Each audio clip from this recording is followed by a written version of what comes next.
Opa, boa tarde aí, voltando aqui, galera. Olha aí, terceirão, nosso sábado letivo, que corresponde àquela aula de quarta-feira, não é? É um bom momento para a gente lembrar alguns detalhes, né? Principalmente a intelecção de textos, né? Pelo menos dois autores gigantes do modernismo da segunda geração, que é a geração de 30, né? Então, o romance regionalista, esse romance regionalista aí, foi assim um grande momento da literatura brasileira, né? Os grandes autores desse período, romancistas, né? É a prosa, é a ficção, que vai de 1930 a 1945. São 15 anos, né? Que apareceram grandes romancistas que produziram grandes obras, né? Sobre o Nordeste. Isso é um detalhe muito curioso, galera, porque esses autores, eles mapearam os problemas nordestinos, né? Eles, então, produziram no campo psicológico, social e político, né? É o neorrealismo, ou seja, o neo aí é uma nova forma, é algo novo, né? É o novo realismo dentro do regionalismo, olha aí. Lembre-se que o regionalismo ele evolui lá do romantismo. É um tema muito nosso, muito próprio. Esse tema ele não teve influência da literatura europeia, né?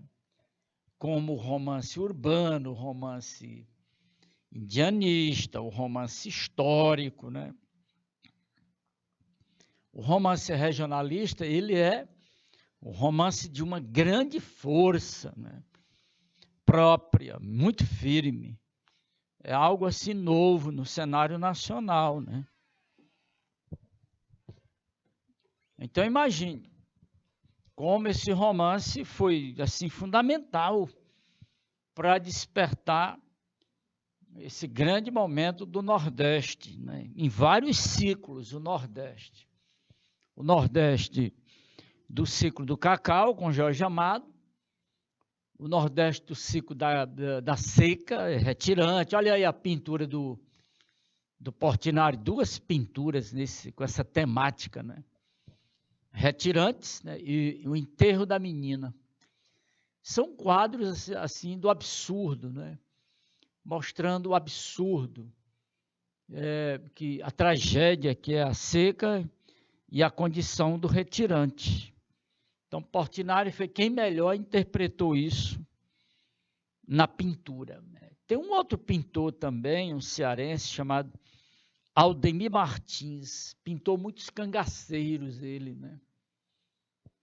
Esse romance de 30 é um romance de tensão social, né? Política, no campo da seca, retirante, a violência, cana-de-açúcar, cacau, né? O Nordeste, eles mapearam o Nordeste.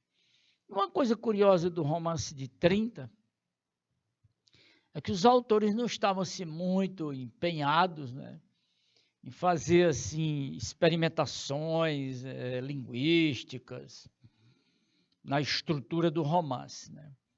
A preocupação maior é a questão psicológica e social. Aí sim, eles foram maravilhosos, né? Basta ler Vidas Secas, o 15, né? Fogo Morto, Terra do Sem Fim, que são grandes romances dentro desse contexto, romance de 30. Ok aí, terceirão? Pois vamos lá, hein? Tá aí, ó, o neorrealismo, ou o regionalismo de 30, ou romance de 30, né? Essa é uma ficção diferente, em que a preocupação é bem forte no campo social, né? Tudo começa depois, praticamente, do chamado Congresso Regionalista do Recife, né? Esse congresso mexeu muito com as coisas do Nordeste, chamou muito a atenção. E aí intertextualiza com a pintura do Portinari, né? Olha aqui, o Aldemir Martins, com as pinturas, né, geométricas, né, o cubismo, sobre o cangaço, né? Sol, cangaço, misticismo, isso é coisa de nordestino brabo mesmo, né? Mas isso chamou a atenção aqui por conta do Congresso Regionalista do Recife, em 26. Né? Esse congresso aconteceu, muita gente famosa esteve nesse congresso, e as consequências? Bom, o foco é o homem nordestino e seus problemas, né? Misticismo, atraso, coronelismo, cangaço, a corrupção da seca, latifúndio, né? Violência social, os contrastes, né? As classes, né? A estratificação da situação do nordestino. E aí grandes obras apareceram por conta disso aí, né? O Zé Américo, político famoso da Paraíba, né, publicou A Bagaceira, em 28.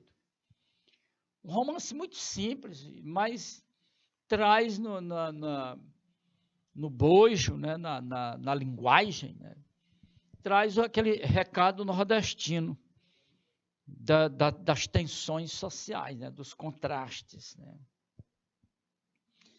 E aí Gilberto Freire, né, publica um gigante da sociologia, né, que zanza pela antropologia também, e traz a questão Nordeste, Casa Grande e Senzala. Né? Que antítese, né? Casa Grande e Senzala. Uma pancada essa obra mesmo.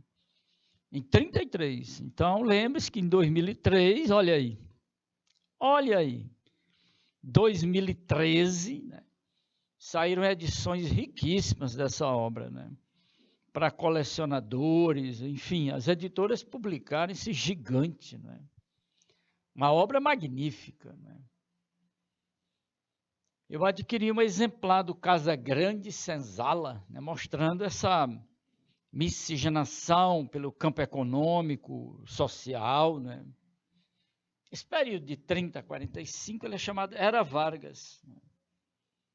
Tem a questão do autoritarismo de Vargas, a questão do nazifascismo também, e principalmente o fantasma da Segunda Guerra Mundial. Né?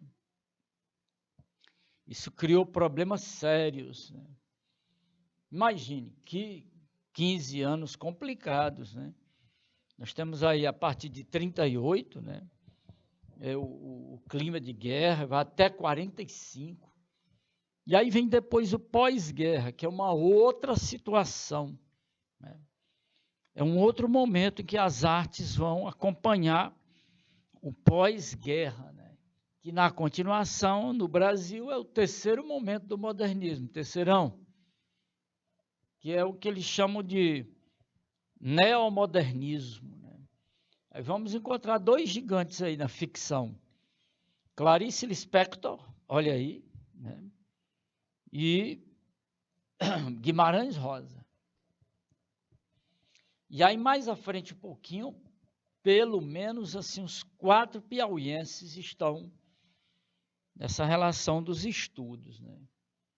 Tem o H. Dalbal, Assis Brasil, Algerrego, Torquato Neto, Mário Faustino, gigantes, né? Da literatura brasileira de expressão piauiense que são estudados dentro desse contexto aí. Acho que agora, setembro, né, outubro, nós estamos estudando esses autores. Né? É um momento muito interessante, porque nesses 23 anos de Enem, nós temos questões de autores piauienses no cenário nacional, hein? Torquato Neto 2, H. Dalbal, né? E por aí vai. Né? Então é bom que fiquemos atentos com essa situação, terceirão. E então, nessa aula do sábado letivo, nós temos aí momentos de intelecção de textos. Né? Vai nos ajudar isso aí. Né? Bom, pois apresentado aí esse cenário, né? Esse contexto, o latifúndio, o coronelismo, que era um negócio meio complicado, né? O cangaço, a violência do Nordeste, sempre teve isso.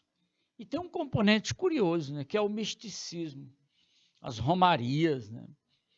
Em vários lugares do Nordeste. Os dois principais são Romaria do Padre Cícero, lá no Juazeiro, né? E em Canindé. Aí tem vários lugares do Nordeste. No Piauí nós temos vários lugares, né? É uma coisa que faz parte desse convívio da sociedade nordestina, né? Pois, Terceirão, olha, eu trouxe aqui uma questão muito interessante sobre isso, a respeito do romance neorrealista, que é o chamado romance regionalista de 30. Essa expressão ela é fundamental. Escritores do porte, né? Está aqui, Graciliano Ramos, Raquel de Queiroz, Cico da Seca, Zé Lins do Rego, Cana de Açúcar, Jorge Amado Cacau. Né? Eles evitaram esse negócio de descrição do ambiente, costumes, esses acessórios aí, eles evitaram muito. Se afastaram muito dessa coisa do pitoresco, né? Porque isso foi lá no romantismo. Né? Então, eles não iriam repetir o romantismo, paciência. Né? E eles se concentraram em quê? Olha o segredo aí, Aí é que está o segredo. Né? Histórias amorosas, nem pensar sobre a seca, essas coisas. A letra A não tem sentido, essas histórias amorosas. Na letra B, descrições exaustivas. Ora, se eles evitaram isso, é o que está colocado no enunciado da questão. Né? Aí na C diz retrocesso ao naturalismo, nem pensar. Agora, a letra D é fundamental. Né? Eles saíram dessas descrições assim chatas, né? E mergulharam nas implicações psicológicas, né? Sociais, morais, né? Dos dramas desses personagens, né? Da literatura do romance regionalista de 30. Né? Lembrem-se que o regionalismo é um tema bem brasileiro, né? É muito específico e muito especial, né? Da literatura brasileira. Né? É um tema nosso mesmo. Né? Começou lá no romantismo, com José de Alencar, Bernardo Guimarães, né? O Visconde de Toné, e mais uma meia dúzia. E continuou, entrou no realismo naturalismo, né? E avançou, passou por Euclides da Cunha no início do século passado, e atingiu o pico, né? Com esse romance de 30. E atingiu um ponto mais elevado com João Guimarães Rosa. Depois do Guimarães Rosa não tem mais ninguém, é impossível, né? É a última gavetinha, né? É o Guimarães Rosa. Né? Então é preciso que o aluno do terceiro ano acompanhe bem isso aí, tenha cuidado. Porque o Enem capta bem essa evolução do romance regionalista, né? Que tem início lá no romantismo. Não perca isso. E evolui. Né? Até atingir o chamado regionalismo universal, metafísico, que é o Guimarães Rosa. Pronto. Que beleza, não é? Pois estamos aí, hein? Nessa segunda questão, né, o romance regionalista nordestino, né, tá aqui, neorrealista, bonito essa expressão. É a partir de 30, né? Isso se deve a que esse romance ele é chamado assim por quê? Neorrealista, né? Nós já tocamos no assunto, né? Porque ele tem uma visão muito profunda da realidade nordestina, né? Crítica, e mexe com as classes, coronelismo, latifundiário e tal, jagunço. Então a letra B é muito legal aqui, pega bem. porque traz as palavras bem apropriadas no processo de interpretação, que é visão realista e crítica, por exemplo, né? Aí pega legal, né? É muito bom. Essa letra B, ela é, assim como a questão anterior, explica muito bem, né, essa mudança de foco do romance regionalista de 30, do modernismo da segunda geração, né? Então não perca esse detalhe aí. Esse detalhe ele é fundamental para se compreender como é que o romance regionalista evoluiu de uma maneira extraordinária do romantismo, passou pelo realismo naturalismo, passou pelo pré-modernismo de Monteiro Lobato, Euclides da Cunha, né, e outros autores, avançou, chegou em 30, né, avançou mais ainda e encontrou aquele top, né, que é João Guimarães Rosa. Valeu? Muito legal, muito bom. E então, vamos pegar aqui esse senhor da bola, né? Dá uma olhadinha nesse senhor da bola.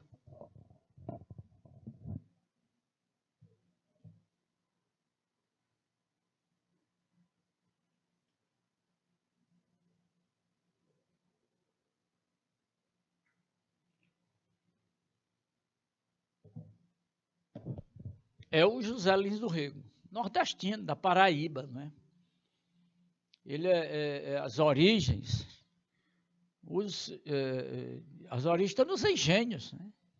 Ele é filho de senhores de engenho, senhor de engenho, filho de senhor de engenho. Isso tem 400 anos, né? Então ele está ligado ao ciclo da cana-de-açúcar. Não perca. Quando se fala em José Lins do Rego, é ciclo da cana-de-açúcar. Fechado? Pois não perca, né? 3 obras dentro desse ciclo aí. Essa trilogia, né? Memorialismo. Ele vai lembrando da infância dele, da adolescência, né? Por esse personagem Carlos de Melo, ligado ao engenho Santa Rosa, famoso, né? E é narrado em primeira pessoa, né? É o menino que narra, depois o rapaz, né? Depois ele tentou um outro ciclo, né, que é do cangaço e misticismo, porque misticismo está muito ligado ao cangaço, né? Mas as obras não tiveram o mesmo valor estético, né? Não evoluiu, não pegou legal. Eu tenho a obra completa dele em 2 volumes, né? Eu li algumas partes do cangaço e misticismo, mas é enfadonho, muito chato, né? Bom mesmo é Menino de Engenho, é uma obra magnífica, de 32, né? Muito legal mesmo, né? Sucesso garantido, Menino de Engenho. Aí vem Doidinho e Bangui. O Bangui é engenho velho, abandonado, aquele engenho antigo, né? Tem muito pelo Nordeste, né? Isso vindo desde o Brasil colônia, imagine, né? E o Lins do Rego é dessa linhagem aí de senhores de engenho.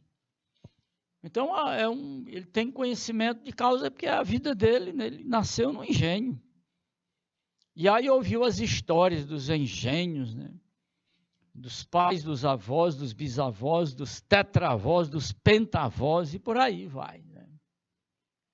Então é muito curioso. Ele nasceu em 1901, né?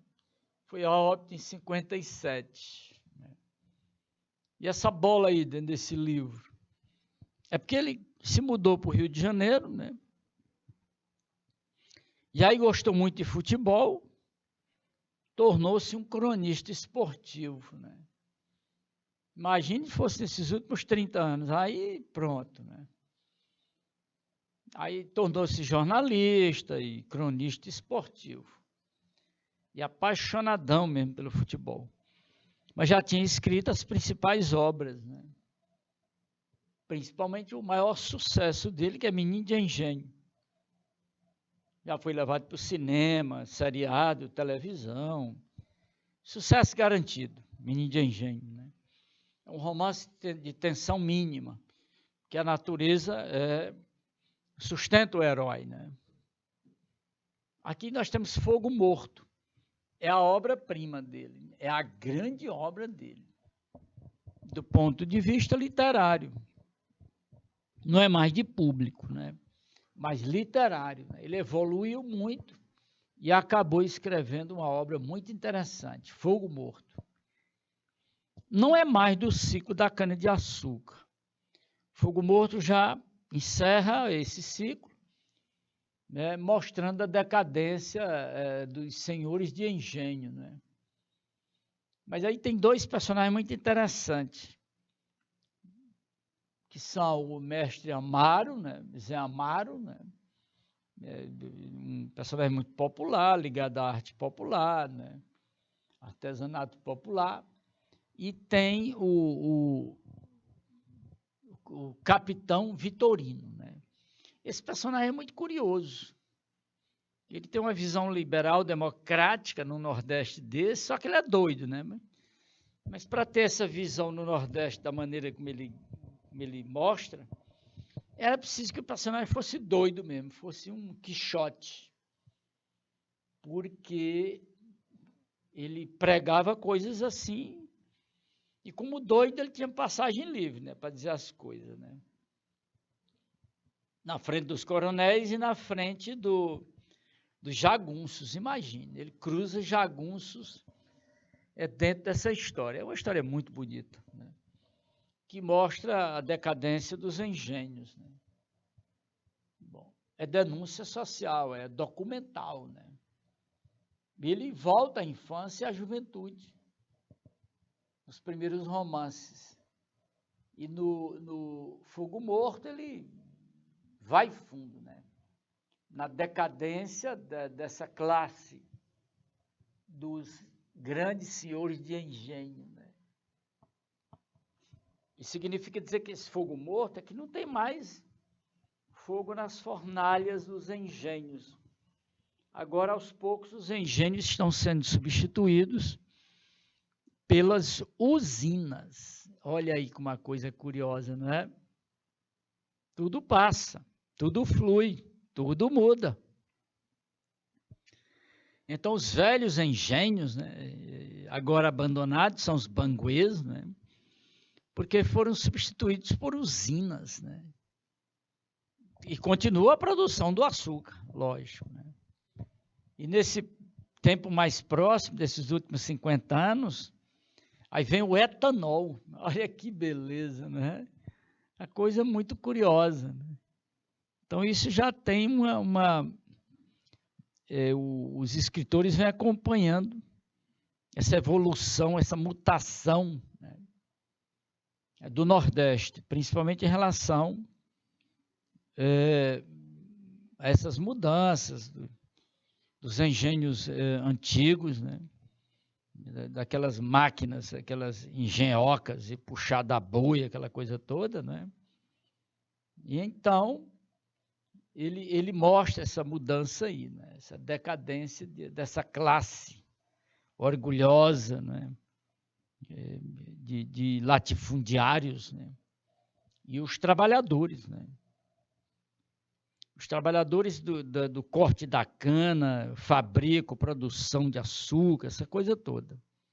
E a gente trouxe um texto muito curioso sobre isso. Né?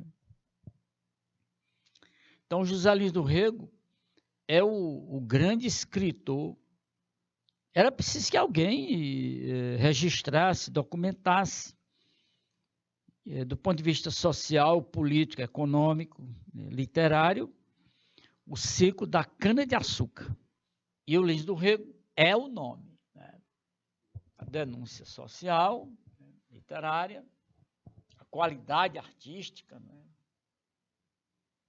Questão dos personagens, né?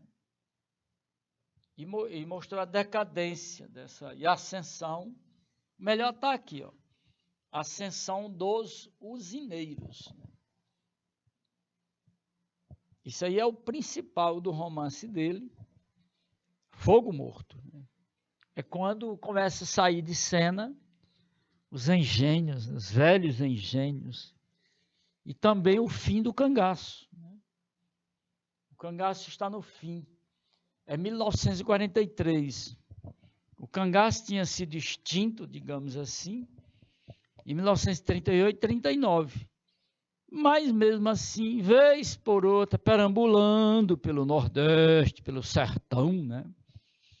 Um ou outro cangaceiro. Um grupo de 8, 3, 5, mas aí já estava no fim. Ok aí, terceirão? Que beleza. E quem estiver assistindo a gente, não é? Coisa boa.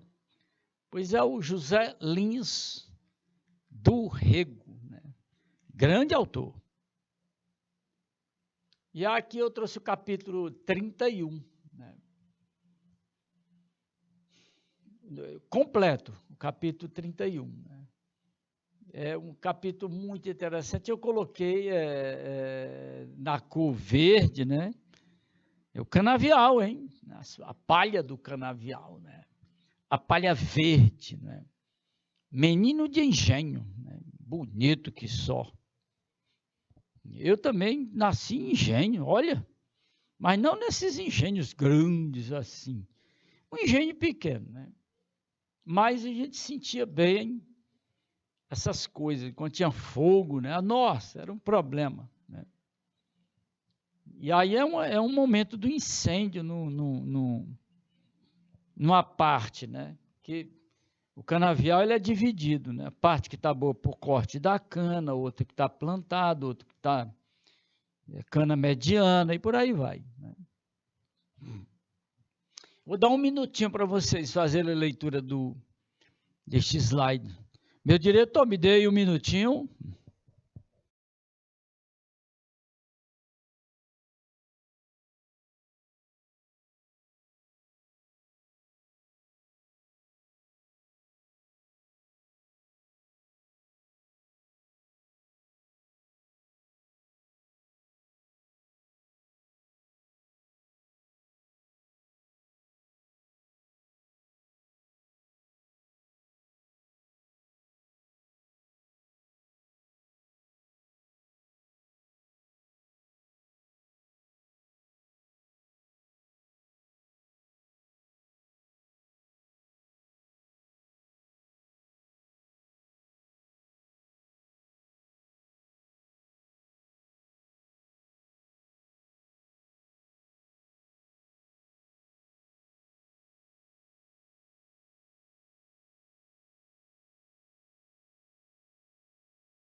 De volta, meu terceirão, olha aí, que bom, não é?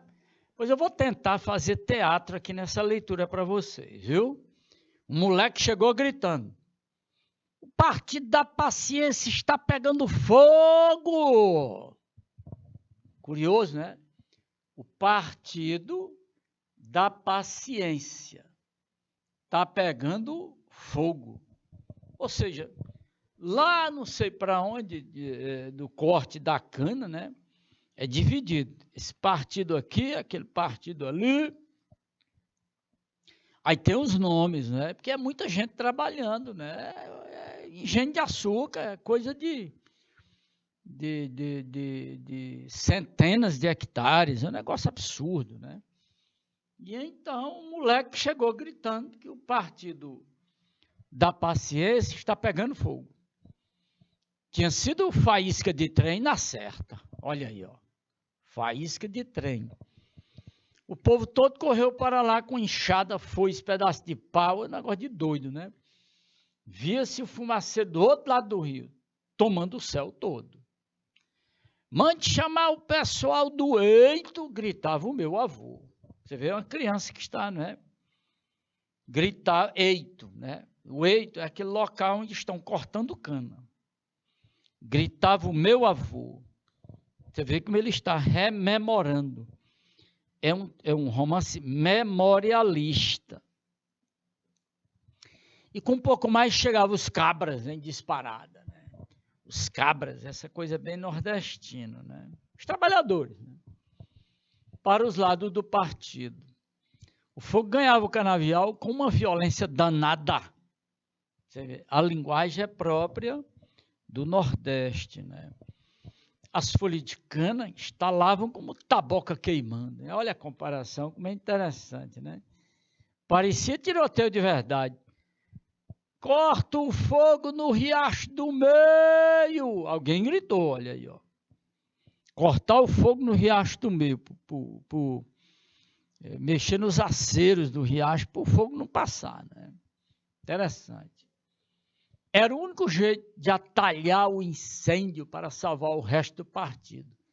Meter a enxada e a foice no riacho, que cortava o canavial, abrindo aceros de lado a lado. A casa de palha do Nego Damião, o fogo comeu num instante. Nem tiveram tempo de tirar os trastes.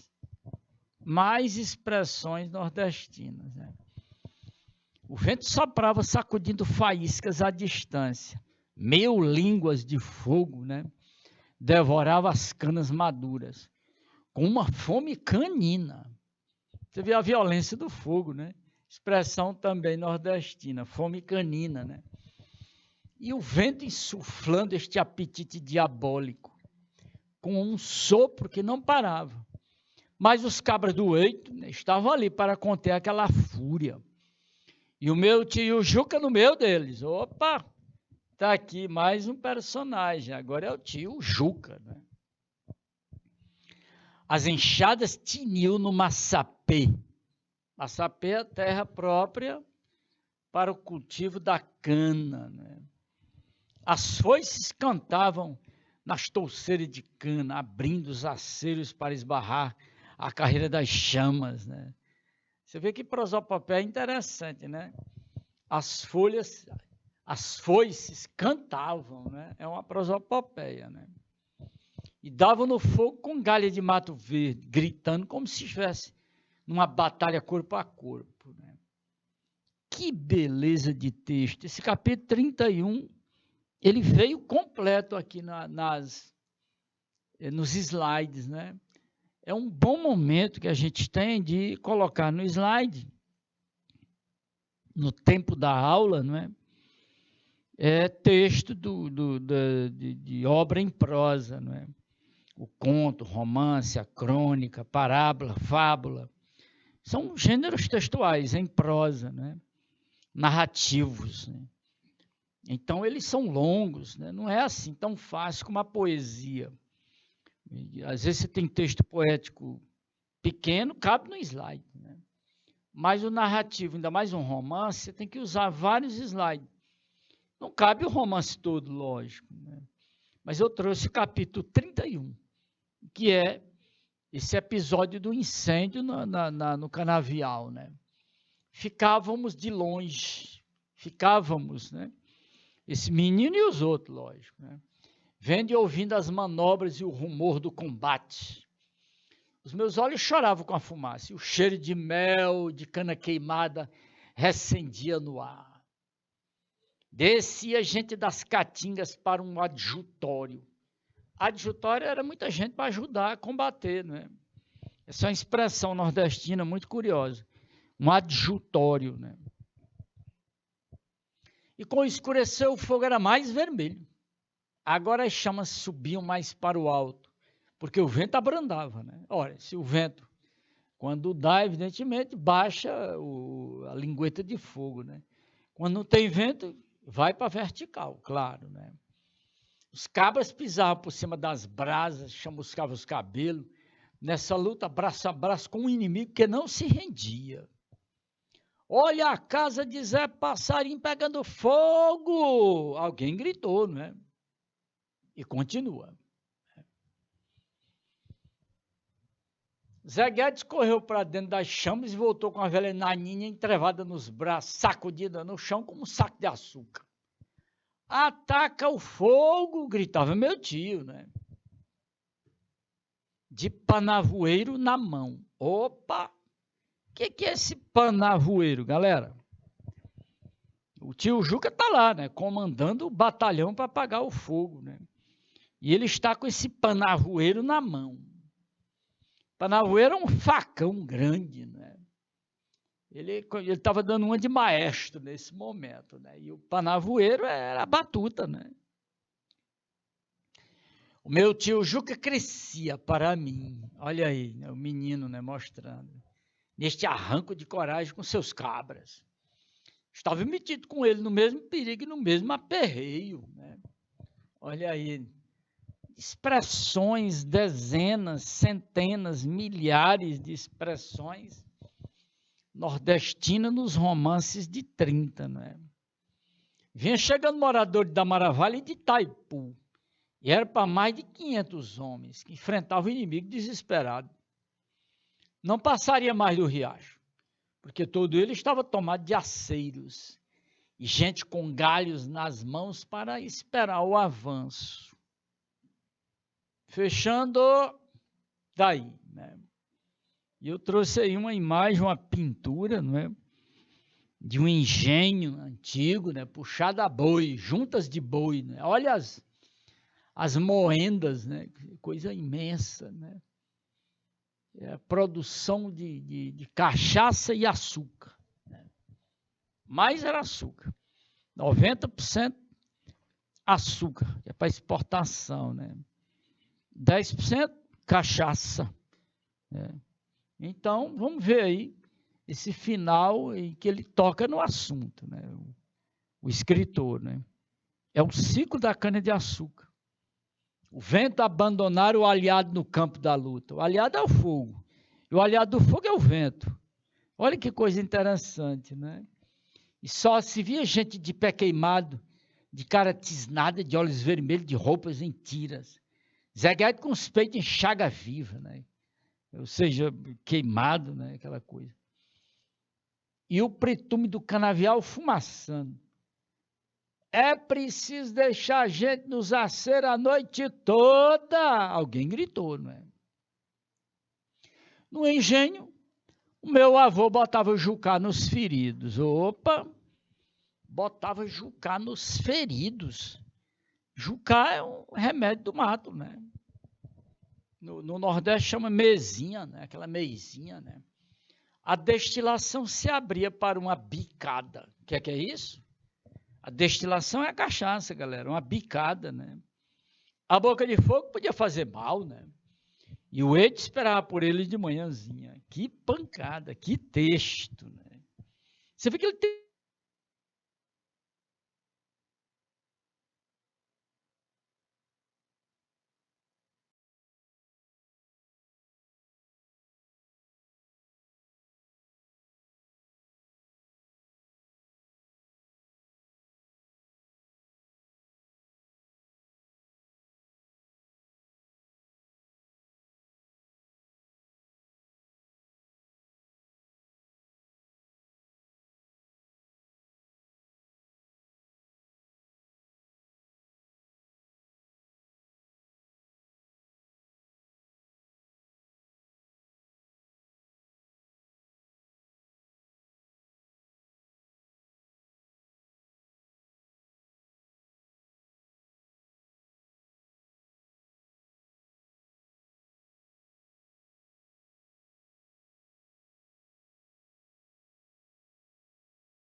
Opa, voltamos, terceirão, olha aí. Olha, eu ainda vou comprar um engenho desse aqui. Eu e meu diretor, o Isnaba, né, da Guiné, nós vamos montar um engenho desse lá na Guiné, meu amigo. Nós vamos produzir açúcar e depois vamos montar uma usina, né, de álcool. Olha aí. Tá aqui, né, aqui no nosso estúdio tem nosso diretor aqui de TV, o Isnaba, ele é da Guiné, meu amigo, tá brincando. Forte, né, ele. Acaba tá juntando um dinheiro bom danado para a gente comprar um engenho bom lá, né? E vamos trabalhar. Tá aí, terceirão, que beleza, não é?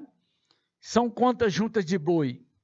Tem uma aqui, mais outra aqui, mais outra aqui, mais outra junta de boi, 4. Meu amigo, aí vai moecando, você imagina uma coisa dessa instalada, né? Pode juntar cana, porque é trabalhar noite e dia, né? E aí faz açúcar, né? E ainda tem aquela bicada boa, né? Tem a destilação, a cachaça, né? Ainda tem muita coisa para fazer aí, hein? Pois vamos lá. Galera, tem umas questões aí, hein? Vamos ver aí. Olha aí. Depreende-se do fragmento do romance que a causa do incêndio...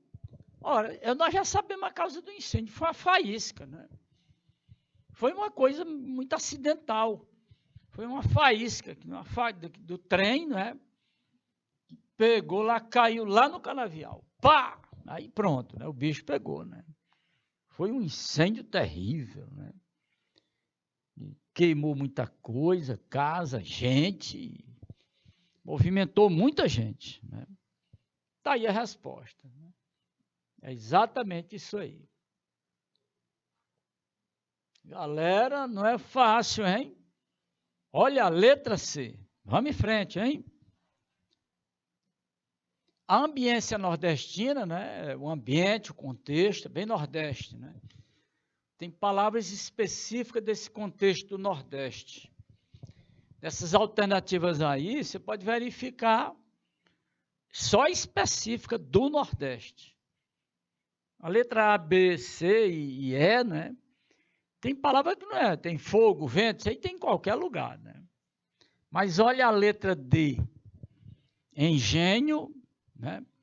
Canavial, Caatinga e Jucá. É só Nordeste, né? Tem mais. A sucessão de metáforas aqui, né? Com o mesmo campo semântico aqui, ó. Olha aí, olha aí.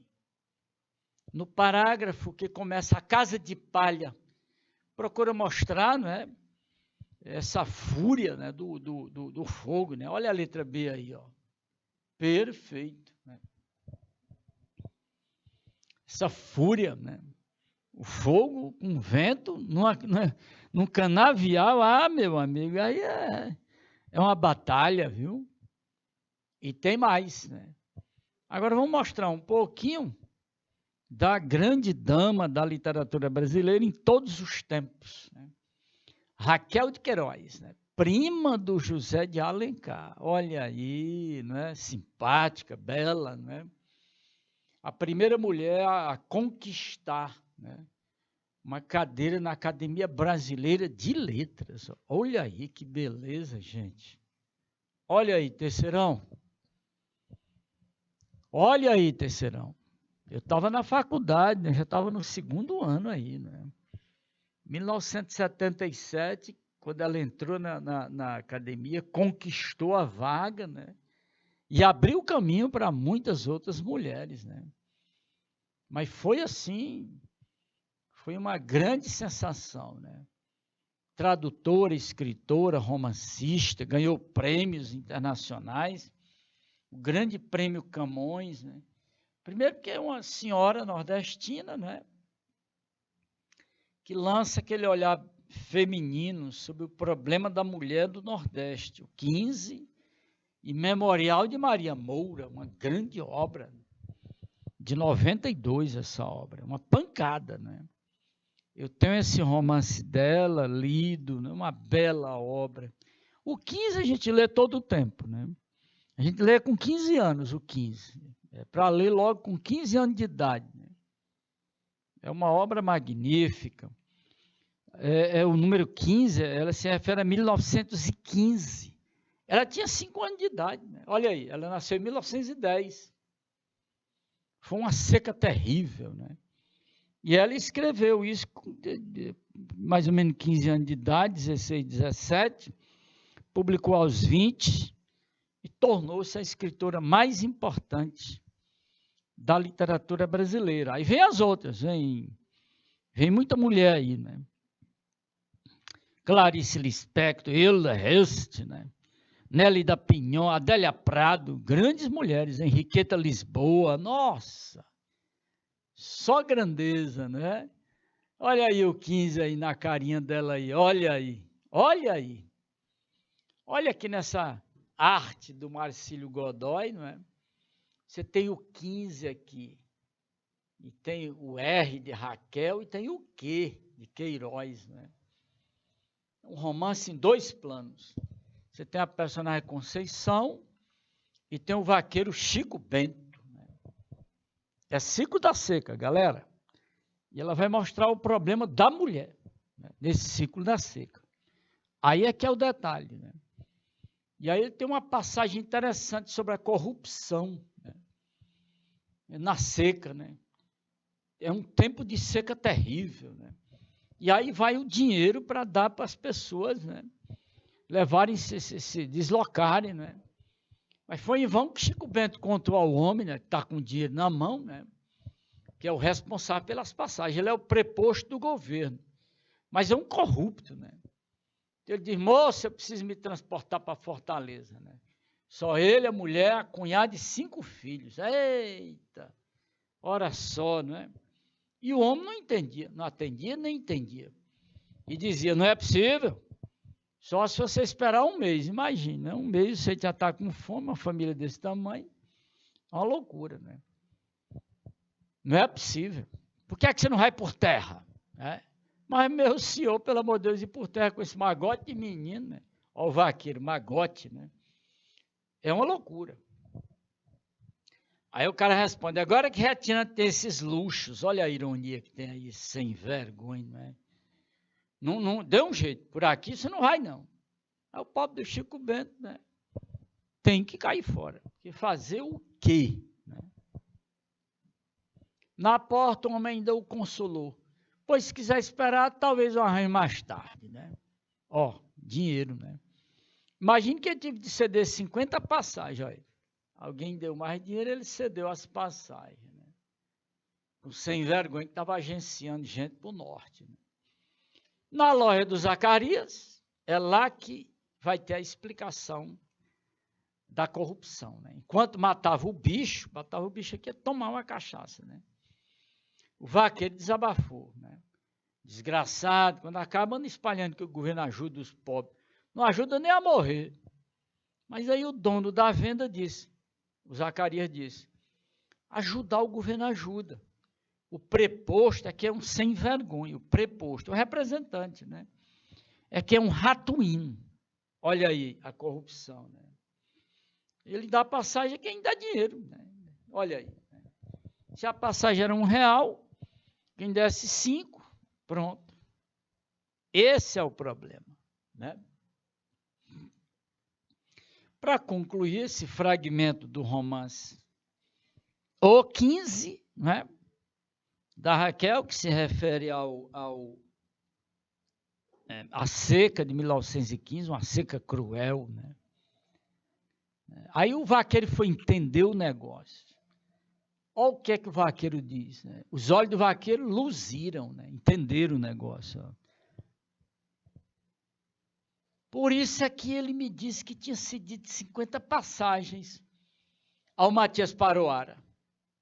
Esse nome Paroara se refere ao norte, né? Você vê como a escritora é curiosa, né? O leitor precisa ter cuidado, né? Ora, Paroara, ele está se referindo a Essa é uma palavra do norte, né? Por isso que esse sujeito estava agenciando rapazes para ir para o norte, trabalhar nos seringais, no Acre. Boca de CD. Cedeu. Mas foi mão para lá, mão para cá. Pronto, está aí a corrupção. Exatamente isso aqui. A ironia. O Paroara me disse que pouco faltou para o custo da tarifa. Quase não deu interesse. Chico Bento cuspiu. Nossa, essa nojeira do cuspir aqui é exatamente o nojo da corrupção, né? Com o ardor do mata-bicho, né? Cambada ladrona, bonito, né? Imagine, Raquel de Queiroz era adolescente quando escreveu o livro, né? E aí foi trabalhar, foi tentar publicar. Escreveu lá para os seus 16, 17, passou uns 3 anos burilando, né? Preparando tudo, e conseguiu publicar o livro, né? Quando fez menos de 20 anos, estava o livro publicado. O que aconteceu? Foi um assombro, né? Mudou tudo. É uma obra magnífica, bonita, né? Olha, Terceirão é algo delicado, hein? Que beleza! E tem questão, né? Bom, tem uma delicadeza, né? Ela cita, né, o preposto do governo, sem vergonha, o Ratuíno, né? Ele diz, no 77, não tinha esses luxos. Imagine, 1915, outra seca grande foi em 1877. Então tem aí um pouco mais de 20 anos, né? Por isso que se refere ao 77, o número 77. Muito interessante esse ciclo, né, das secas do Nordeste, né? Por isso que ela faz essa referência aí. Esses números indicam isso, né?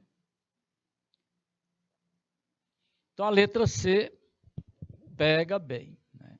Os anos em que houve seca.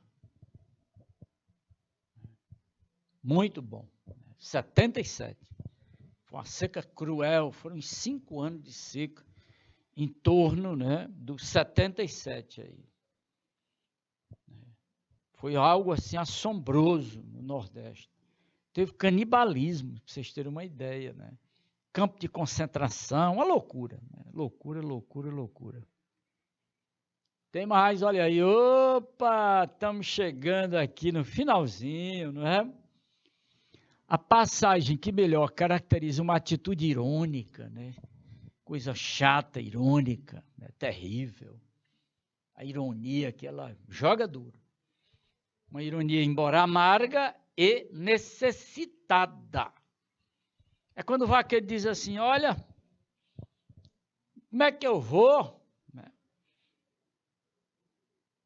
Só ele, é narrado em terceira pessoa, né? Só ele, a mulher, a cunhada e 5 filhos pequenos. Que coisa! Então, ele, a mulher 2, a cunhada 3, mais 5, 8. Então, a letra C é uma beleza, né? Aqui, ó. É uma ironia danada essa aqui. Ótimo, né? Muito bom. Olha, meu terceirão, hoje deu show, hein? Engenhos, né? Seca. Então, são faces do Nordeste. Que o Nordeste é imenso, né? São 9 estados, né?